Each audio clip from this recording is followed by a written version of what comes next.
Et en cette fin d'année, comme vous le savez, le billet politique donne chaque matin la parole à des journalistes et éditorialistes de la presse française et étrangère qui commentent de leur point de vue l'actualité politique de l'année écoulée.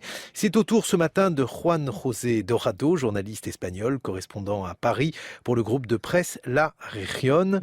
Selon lui, cette année 2015 en France a été marquée par les défaillances du système électoral. Juan José Dorado fait évidemment la comparaison avec la situation dans son pays d'origine, l'Espagne. Depuis les élections municipales, les départementales et surtout lors des élections régionales, on a constaté qu'il y avait des défaillances importantes dans ce système électoral. Ces défaillances, on les voit aujourd'hui très clairement. Elles existaient auparavant, elles s'étaient atténuées.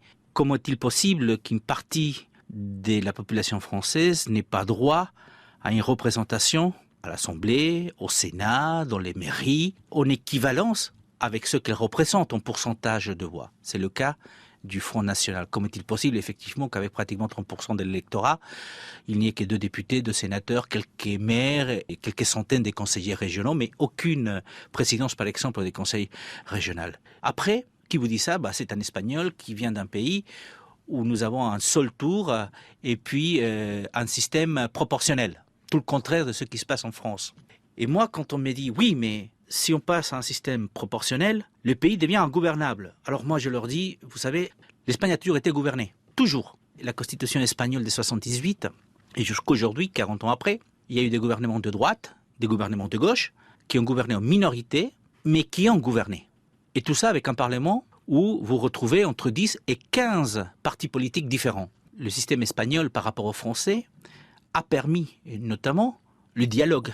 C'est-à-dire que vous êtes obligé, quand vous êtes en minorité, d'aller voir les autres partis, plus loin ou plus près idéologiquement du vôtre, pour essayer de trouver des accords d'investiture, des accords de législature, des accords sur des lois particulières, concrètes. Malheureusement, en France, on voit rarement ça. Aujourd'hui, je regarde encore vers l'Espagne, et vous voyez les 2 partis, Ciudadanos et Podemos, qui ont émergé, et qu'est-ce qu'ils vous disent?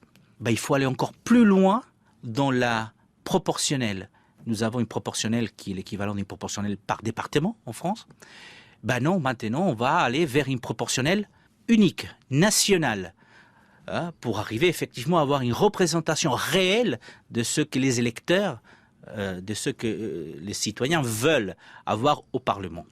Le cas espagnol vous montre que la proportionnelle et un seul tour n'empêche en rien de gouverner un pays. C'est pour cela que, quand je vois ce qui se passe en France depuis 18 mois, depuis notamment les municipales, on se dit peut-être que la France, pour éviter l'abstentionnisme, pour éviter le vote vers les extrêmes, devrait penser à modifier son système électoral.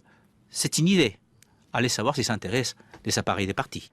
Juan José Dorado répondait à Raphaël Godet